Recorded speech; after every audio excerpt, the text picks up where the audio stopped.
এমনি আজকে বিচার হবে।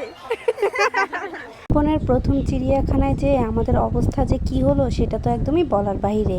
কি অবস্থা হয়েছে সেটা তো আপনারা ভিডিও দেখলেই বুঝতে পারবেন। হ্যালো এভরিওয়ান, আসসালামু আলাইকুম। আজকে অনেক দিন পরে আপনাদের সাথে আমি একটা ভিডিও শেয়ার করব। ইদানিং তো আমি কোনো ভিডিও আপলোড দিচ্ছি না, আর আমার দিতেও কেন যেন ইচ্ছে করে না, কারণ ভিডিওতে তেমন কোনো রিচ নাই, ভিউ নাই, ফলোয়ার্স নাই, তাই আর কি ভিডিও আপলোডও দিতে ইচ্ছে করে না।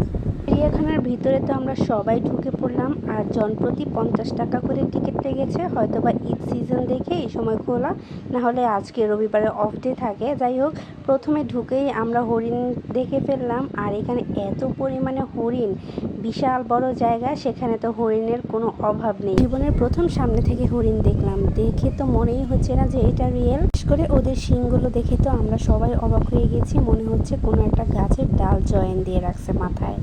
তারপর আমরা আরেক পাশে চলে আসলাম, এখানে তো খুবই ছোট ছোট বক পাখি ছিল। আমার তো এটা দেখে একদম পেঙ্গুইন মনে হচ্ছে। ওদের জায়গাটাও অনেক বেশি বড়, আর এখানে খুব ছোট ছোট খোপ দিয়ে আছে যাতে করে ওরা বের হতে না পারে। এরপর চলে আসলাম বাঘ মামার এখানে। বাঘ মামা তো আমাদের দেখে ঘোরাঘুরি শুরু করে দিছে, একবার আসতেছে আরেকবার যাচ্ছে। আমি তো লামিয়াকে বলতেছিলাম, না দেখো তোমাকে খাওয়ার জন্য ও কেমন শুরু করে দিছে। এতক্ষণ বসেছিল কিন্তু তোমাকে দেখেই ওর হাঁটা চলা শুরু হয়ে গেছে।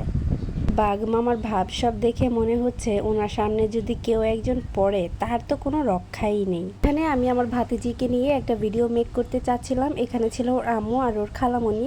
তো আমি বলতেছিলাম তোমরা দুইজনই ডাক দিবা, দেখবো কার কাছে যায়। কিন্তু মেয়ে তার মার কাছেই চলে গেছে।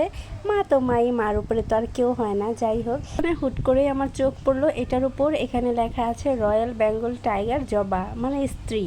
মানে ভাবা যায় তারা হাজব্যান্ড ওয়াইফ একসাথে থাকে, তাদের ছোট্ট একটা সংসার। ভাবলাম একটু তাদের সংসারটা দেখে আসি, তারা কিভাবে সংসার করতেছে। কিন্তু ওমা, এখানে তারা দুইজন দুই দিকে ফিরে বসে আছে, মনে হয় একটু রাগারাগি হয়েছে। পর চলে আসলাম ভাল্লুক দেখতে।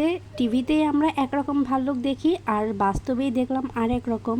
দেখেই তো আমার কেমন যেন লাগতেছে, একদম কুচকুচে কালো, বাপরে। আসলে আমরা টিভিতে যেমনই দেখি না কেন, বাস্তবে এগুলো দেখতে খুবই ভয়ানক। এরপর চলে আসলাম আরেকটা প্রাণী দেখতে, যদিও আমি এই প্রাণীটার নাম জানি না, কিন্তু এই প্রাণীটা সবার হাত থেকে বাদাম নিয়ে খাচ্ছিল। আচ্ছা, আমাদের অবস্থার কথাটা বলি। আমি যত সহজে ভিডিওটা মেক করতেছি, আসলে কিন্তু ততটা সহজ ছিল না। এখানে আমরা অনেক হাঁটাহাঁটি করেছি, অনেক ঘুরেছি, কারণ এই জায়গাটা অনেক বেশি বড়। একটা প্রাণী থেকে আরেকটা প্রাণী অনেকটাই দূরে দূরে রেখেছে, তাই আর কি অনেকটা হেঁটে হেঁটে যাওয়া লাগে। তার সাথে আমরা তো পিক তুলেছি, আবার আমরা যেহেতু ফুল ফ্যামিলি মেম্বার্স মিলে গিয়েছিলাম, তাই সবাই একসাথে থাকাটা অনেক বেশি টাফ হয়ে গিয়েছিল, যেহেতু আমাদের সাথে বাচ্চা ছিল। এইখানে দেখেন, মাশাআল্লাহ, জীবনের প্রথম সামনে থেকে দেখলাম ময়ূর। এত বেশি সুন্দর লাগতেছিল। ফোনে কেমন লাগতেছে আমি বলতে পারবো না, বাট বাস্তবে অনেক বেশি সুন্দর ছিল।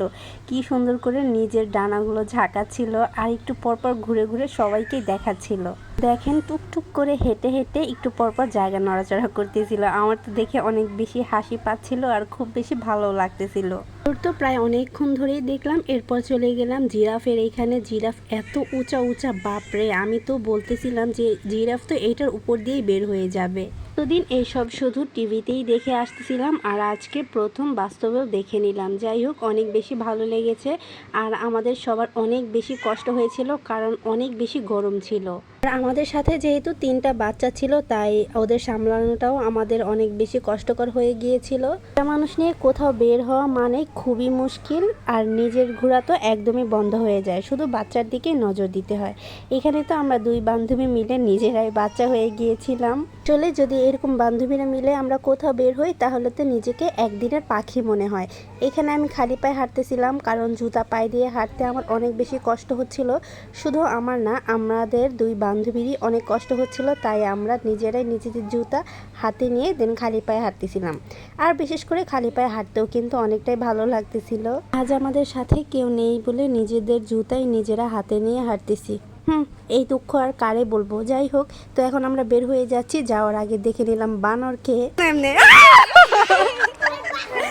ওরা একটু পরপর যেই লাফ দেয়, মনে হয় যেন আমাদের গায়ে এসেই পড়বে, আর আমাদের চিৎকার তো কারে বলে।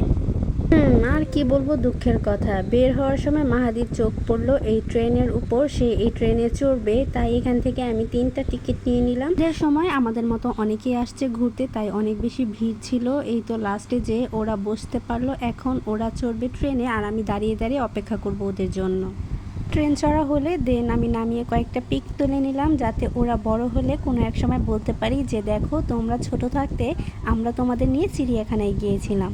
যাই হোক, আমরাও কিন্তু অনেক ছবি তুলেছি, অনেক মজা করেছি, সাথে অনেক বেশি কষ্টও হয়েছিল। এই ছিল আমার আজকের ভিডিওটা কেমন হয়েছে, আর হ্যাঁ, কে কে চিড়িয়াখানায় গিয়েছিলেন আমাকে কিন্তু অবশ্যই কমেন্ট করে বলবেন। আর হ্যাঁ, আমরা কিন্তু চিড়িয়াখানা পুরোটাই ঘুরতে পারিনি, এখনও অনেক কিছু দেখার বাকি আছে। যেহেতু সন্ধ্যা হয়ে গিয়েছিল আর আমাদের সাথে বাচ্চা ছিল, তাই আমরা বের হয়ে গিয়েছিলাম। যাই হোক, সবাই ভালো থাকবেন, সুস্থ থাকবেন, আল্লাহ হাফিজ।